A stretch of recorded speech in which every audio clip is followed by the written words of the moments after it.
or white, male or female, rich or poor, gay or straight. What's the difference?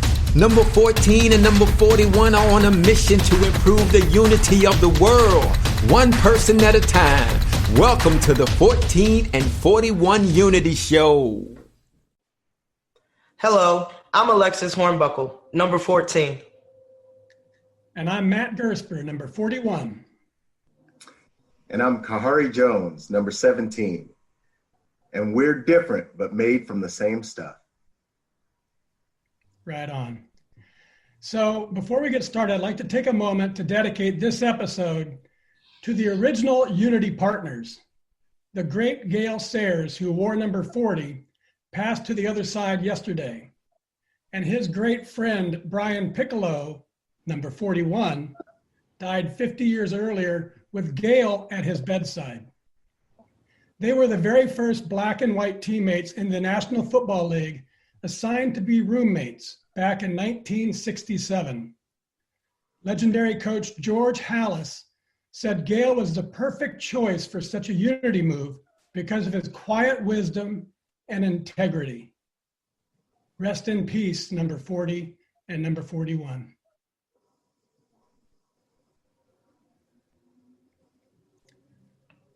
Welcome, Khari. 14 and I are super excited to have you on the 14 and 41 Unity Show, broadcasting from WITV7 in the Queen City of Charlotte, North Carolina.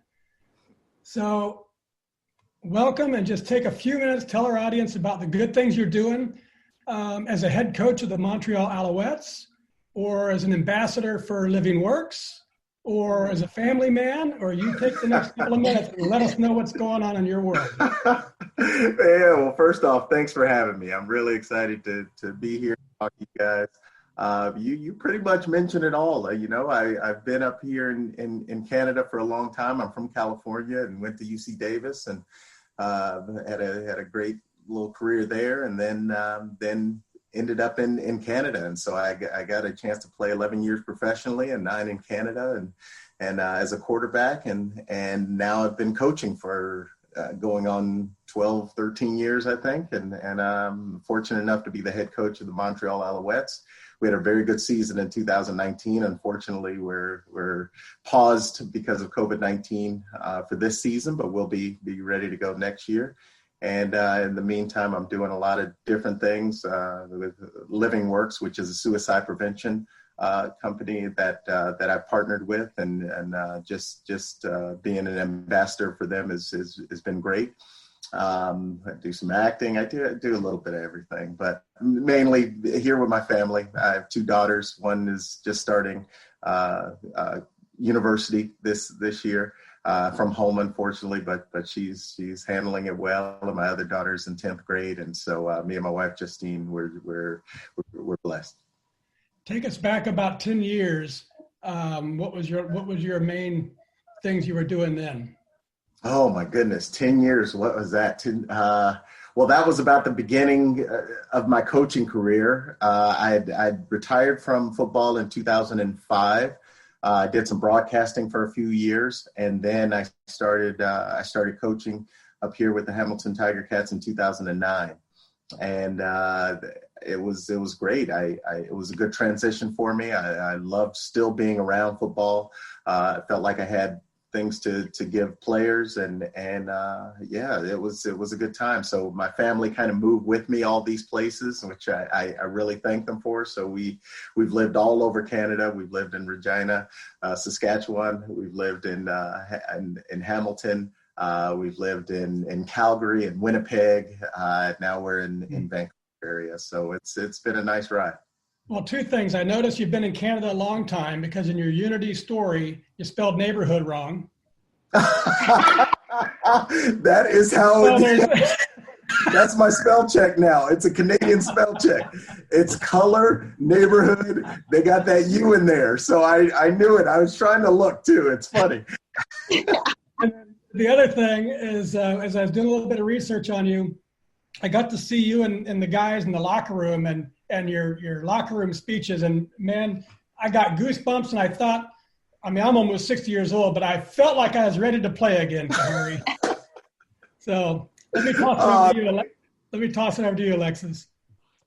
Khari, thank you again for joining us. I know Matt already thank you, but thank you. And just your story, I can't wait till you share a couple nuggets a little later on. But I want to know, what is your initial response when you first heard about Rafroot? And then what do you think about like our website, the team gear, and what are your hopes by sharing your Unity story with us to help our mission of improving the Unity one person at a time?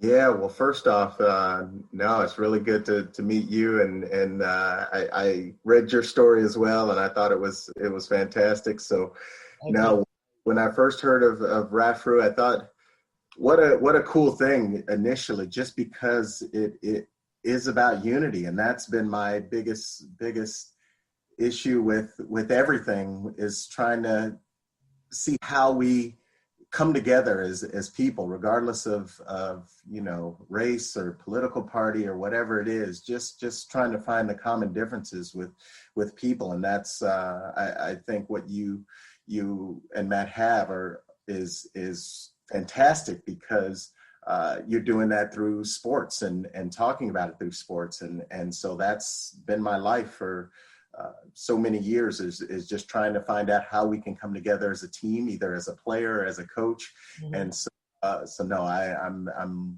really loving what you guys are doing, and I'm really happy to be a part of it. Thank you. I appreciate it. I look forward to seeing you in that Rafroot gear too. Nice. I will have take it. A look. There you go. Yeah, you see the love logo. it. See the Look logo at that. behind me. Yeah. That's beautiful. Awesome. So you wrote an inspiring Unity story, and it was about the power of team to prevail. So just share a few highlights, if you would. Not too much, just enough that our audience will rush to read it right after the show. And if you would, maybe just share the top one or two messages that you hope to convey to everyone who reads it. Yeah. Well, first off, let me say how tough it was to write it, just because there were so many different things and so many different angles that I wanted that I thought about coming at. And so I added a lot of different elements throughout my life, starting from, earliest times of just starting out with football and the unity that we had on those teams, and going to high school and first time that I realized, being a black quarterback was a little different than being a white quarterback. And so that whole kind of comes through a little bit. And then, through college, through being the first black quarterback at UC Davis, and then playing professionally. So there's a lot of different little stories in there. I think the biggest thing for me is there's a common theme throughout all of those stories, and that I've been on a lot of successful teams, and the reason I think that we were successful goes beyond just the athletic ability or being able to jump higher, run faster, anything like that. We believed in each other, and we had that common element that brought us all together. And that's what I try to give now as a coach. And I've learned that through a lot of different coaches over the years, and a lot of players that I've played with. And so I try to pass it on to the people that I coach now. And it's great to be in this position to be able to do that. Mm-hmm. So first of all, just a comment. You were the first black quarterback at UC Davis, but that wasn't enough for you. You apparently needed to paint your shoes gold as well, just to call more attention to the fact, I guess. I know, I did. And it's so funny because I'm not like a flashy guy or anything. Yeah, I'm not like a Deion Sanders. I didn't have that. But I wanted to kind of make my presence felt and say, you know what, this is me. I'm out here. And it was just something that clicked in my head. And this is everybody else was painting their shoes gold. I'm like, I would get out there with a can of spray paint before every game, day before, spray them up, feel good. And I'm like, okay, I can't suck if I got gold shoes on. I have to be a baller. And so that kind of motivated me to say, all right, let's go. And I knew they were going to be after me, and I was going to have a bullseye in my head. And I was like, well, why not? Let's make the bullseye even bigger and go for it. I love it. So one more question. This is about the process of writing your story. So what's been your experience since you started thinking about it? When I asked you to write it, you started thinking about it. Then you actually started putting pen to paper, and now reflecting back on your long journey as an athlete and a coach. So what's been your experience, your feelings in deciding to share this particular Unity story with the world? Yeah, that's a great question. Yeah, so from the start, like when you asked and kind of brought the idea to me, I loved it, but it, like I said, it was very difficult because I just couldn't feel what way to approach it, and so it took me quite a while to actually put pen to paper and say, okay, let me write this down. But I had all of these ideas and all of these thoughts, and you know, like I said, from earliest on to later, and I couldn't just decide on one story, so I ended up going with a lot of them, but I found that common theme and I found that common thread throughout the stories, and it was pretty cool to write it, just because I hadn't revisited some of those earlier moments for quite a while, and so yeah, I thought it was almost cathartic for me to just to kind of go through it and say, oh, this was pretty cool. This did happen, you know, when I first started playing, and these things did go on, but it was okay, you know, and we got through it. And so no, it was a great kind of feeling, and I thank you for allowing me to share it, because I think it's pretty cool. It's a great story, folks. I can't wait for you to read it and get it out there in the world. So thank you, Khari, for writing it. Oh, appreciate it. So now we're going to take a commercial break and tell everyone about three things: a super amazing health device called Zona Plus, how to get a $50 discount online, and how their purchase will support a big donation for WITV7.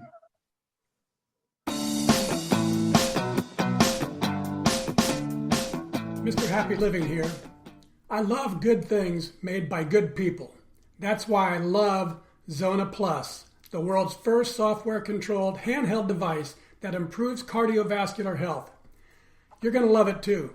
I use mine almost every day to keep my blood pressure right where it should be. What surprised me, though, is this little device has been adding muscle to my biceps too. I walk around all day feeling pumped. Check them out at Zona.com. Use coupon code HAPPY for $50 off. Plus, for every order placed during the month of October, I'll donate another $50 to WITV7.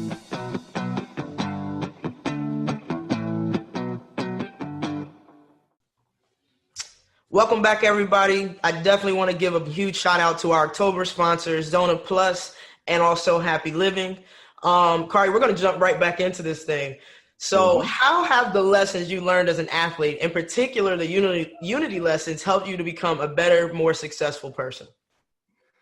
Oh, man. Well, I think I've just taken the lessons from football and from, every sport that I've played, and from the coaches that I've had. I've taken them all throughout life. And so, and like I say, I'm interested in a lot of different things. I love sports, but I've owned a couple businesses. I've done some acting. I've done a few different things, and I always bring that feeling of unity into everything that I do. And so I always want to be inclusive of everyone. I always want I always just feel like we do better as a team than whether we're apart. So I'm always trying to bring people together as much as possible. And it's worked out really well for me in all aspects of life. And so I really credit sports for that. I really credit those early mentors that I've had over the years, and people that I still talk to and trust. And biggest one is Bob Biggs comes to mind, who's he was my coach at UC Davis, and just a wonderful human being. But it just the lessons that I learned from him just by watching him were things that I take with me now and will forever. Awesome. Thank you for sharing that. Matt? Mm-hmm. So before we leave the unity lessons, I think I read, Khari, that you'd have a 45-second drill in your locker room. Tell the folks about that and how that helps the unity of the team. Yeah, it's great. Well, I started a few years ago because I wanted to get to know the players, and it was just for me personally. I wanted to know who I was coaching and what they were about. And so before meetings, I would just pick a guy randomly and say, hey, stand up for 45 seconds. Tell us about yourself. Keep it away from football as much as possible. And it was amazing, some of the stories that came through in just this time. And it's funny because usually they would, say the normal stuff in that first 20, 25 seconds, how many brothers and sisters they had, where they were from, all of these things. And then in that last 15 to 20 seconds is where you get the real nuggets and really what they're about and really what is in their minds and in their hearts. And I felt like it brought us really all together as a team because guys just waited for it. They wanted to know about their teammates. They wanted to know about them off the field. They wanted to know that they were going through some of the same things that maybe somebody else in the team was going through.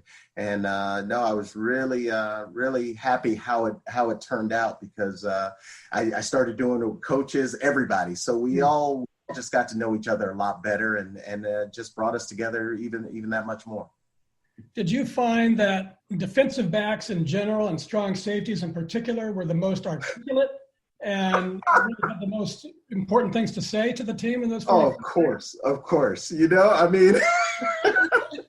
Defensive backs, man, they came up with the true nuggets, just everybody was on their seat when they spoke.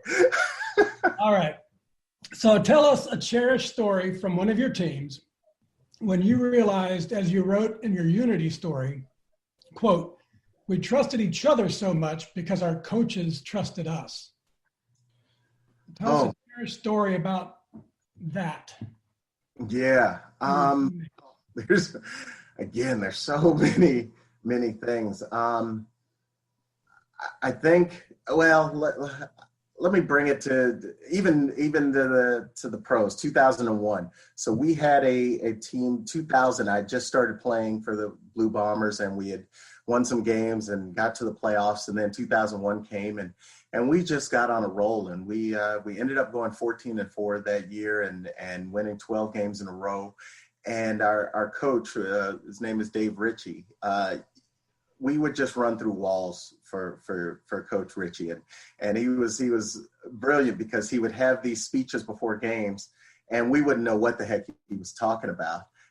He would be all over the place and talking about a king on a mountain and pulling heads down and doing all these weird things. But we just bought in. We bought in and we were there for him. And I remember coming off of the field after throwing an interception or something, and he's had a little Cincinnati accent. He's like, "All right, don't worry about it. You just throw a touchdown next time." And I'm like, and it just made me feel so good, just to know that he had that trust and faith in me, and he had it in everybody. And I think that's what propelled us to play the way we did and to feel as good as we did out on the field. And so, yeah, that was one of those special years. You mentioned the phrase that we all hear, run through walls. I'd run through walls for him. One of the memories I have from football is we actually did that, right? When you start off in the season, if you're not a football player, you wouldn't realize this, but when you hit, it hurts. Yes. But your body actually gets used to it. You actually can really run through walls for your coaches. Yeah, you do. I know, it's crazy. Yeah. You don't think of it in literal terms like that, but yeah. And for me, I was just getting ran into by walls. And so, so I would just get ran into and get back up and say, I can keep doing this. Yeah, exactly. All right. So prediction time. Which of your teammates from that team or any of your other teams, which of your teammates is going to be the one that follows your lead and shares their unity story with us next? Oh my gosh. Wow. I would say, and this is kind of a different one, but my first teammate, the guy who first got me into football, his name is Damian Williams, and he is he played football and baseball with me all through high school. My oldest friend. I've known him since I was 7 years old. Brilliant, great guy. He was a head coach at Willamette, softball. He was a softball coach at Willamette for 20 years and just recently retired from that, and is living in Oregon, living in Salem, Oregon. But I would say if there were anybody and somebody who just has a load of wisdom and somebody I talk to all the time and yeah, just a great human being, he would be the one. And he just, yeah, he talk about unity. He is that. And so Damian, what's his name? Damian Williams. Damian Williams, called out. Yes. Yes. Right. I'll let him know. Don't worry. All right, Alexis, I know you love this part. Oh, yeah, this is my favorite part of the show. All right, so, Khari, I'm going to give you just a few rapid questions, okay? Okay. Give me an answer in about 3 to 5 seconds. First thing that pops up in your head, I got to know it, okay? Normally, I start easy and build up. All right. All right, so what other sport did you play besides football? Basketball and baseball, 2 other sports. Okay. What was your favorite team you ever played on? It can be at any level. I would have to say the Larchmont A's because my dad was a coach, and we were awesome. What is your most memorable sports moment? Oh my goodness. Throwing a touchdown at the end of a game, 2001, to go to the Grey Cup.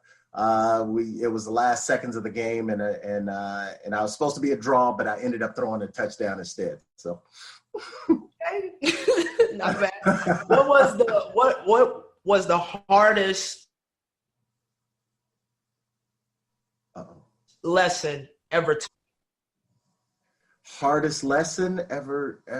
Oh, I got you thinking. I love that right there. I know. Hardest lesson.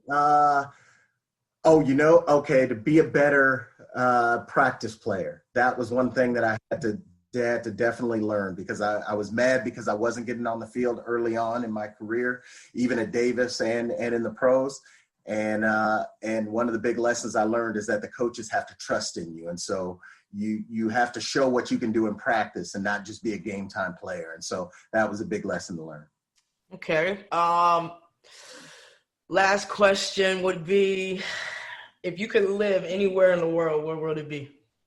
Ooh, right where I'm at. I love it. I love it. Vancouver is a beautiful place. Love Canada. I know me and my wife talk about it all the time. Maybe Hawaii, maybe, but I like Vancouver. It's a solid spot. All right. Do you like? I know there's like a certain dialect over there in Canada. Do you have that accent? No, everybody still says I got my California accent, which is good. My girls, they were born in Canada. They're dual citizens, but they were born in Canada, so I can tell them. So they say certain words that I'm like, "Oh, you are Canadian, aren't you?" And yeah. How about you give us your best impersonation of your daughters? Gosh. Oh. So Khari, do it. It's your 45-second introduction in the locker room, but do it in Canadian accent. Oh, okay. All right. Hey guys, I'm I play offense. I'm Canadian. I grew up in Saskatoon, but hey, I love you guys. You guys are great, and we just let's just go play. Let's just go have some fun, and let's just go kill it out there. I heard a little bit in there sometimes. I know it's hard. I think I'm just gonna tell you. I think you just gotta keep practicing and working on that. I do. See, I don't. Yeah. See, there's so many different things because I could go French Canadian, and that's very hard because now I coach a lot of Canadians, and they're difficult. Then you got the in the middle Canadians that have a different speech to them, and then out here, Vancouver, you don't hear it as much. So it's all over the place. Yeah, it's fun. I got you. Well, Khari, thank you so much for having a little fun with me on the rapid questions. Before we go, though, do you want to share any parting remarks or comments for our listeners today? Yeah, I just again, I the biggest thing I want to share is, and hopefully they get it through the essay, is let's just continue to be kind to each other and continue to find out the things that we have in common, and even be able to disagree in a way. I think that's so important, and you know, with all the divisions and things that you see in the world, just try to be an agent of love and respect, and so that's what I try to do, and it's contagious, and I think like I said, what you guys are doing is fantastic, and I'm really happy to be a part of it. Thank you, Matt. Awesome. Give us a minute or so on the work that you're doing to prevent suicide. That's very interesting and super important. So give us a minute on that. Yeah, no, thank you. No, well, like I said, I'm working at, I just started as an ambassador with a place called Living Works. And so what they do is they do training for suicide prevention. They train people, and I initially went on years ago as one of their trainers, video trainers, and they still use that video to this day, and which I'm really happy about. And now they have an online program that called Living Works Start, that anyone can find, and it's not just the Canada, but it's the States. It's all over the world that they do this, and just give you the tools necessary to recognize someone who is considering suicide, and how to approach that person, and how to find help for them. And so there's some really, as players and basketball, football players, we're used to having playbooks and knowing what we're supposed to do out on the field, and that's what Living Works is doing, giving people a playbook to say, hey, this is how you go about helping someone that might be thinking of suicide. So I'm really happy to be a part of it. That's great. Good stuff. Okay, folks. Over the next few weeks, Khari is going to be responding to comments and questions and remarks from listeners to this show and readers of his Unity story. At the end of those 2 weeks, he's going to pick the person he feels was the most impacted, and he or she is going to win a free Raffru t-shirt or hoodie. Nice. Engage. And now, if you're hearing my voice and you were inspired by this show, please donate what you can to WITV7. It's a wonderful 501(c) charitable nonprofit on a mission to educate, empower, and encourage. They'll use your donation well. Thank you, 17 and 14-2. It was another awesome show. Khari, you're an inspiration. I'm thrilled to have your influential voice join ours at Retired Athletes. Reading your Unity story, I loved your modesty, crediting 3 coaches to describe yourself as a head coach. Your dad, be tough but fair. Your first football coach, create opportunities for players to succeed. And your college coach, and our mutual friend, Bob Biggs, a legend from UC Davis, treat everyone with respect. Folks, you're going to love his story. I want to thank you, WITV7, for hosting and promoting our show so we can keep sharing stories from retired athletes like Khari, all of us working together to improve the unity of the world. A special thank you to our sponsors for the entire month of October, Zona Plus and Happy Living. Remember, the more you buy, the more I'll donate. So buy a Zona Plus today. It's good for your health. And most especially, thank you to our viewers and listeners. Go to rafru.com to read Khari's inspiring Unity story. You'll also find links to websites and social media and all things Khari Jones. Find him, friend him, discover the important work he's doing in suicide prevention, engage with him, and get that free t-shirt while you're at it. From Alexis and Khari and me, we love you and we want you to be happy and united, not divided. We do what we do at Retired Athletes for Radical Unity to inspire you to join our team and our mission to improve the unity of the world, one heart at a time. Till next time, I'm Matt Gersper. You are awesome. And this is the 14 and 41 Unity Show.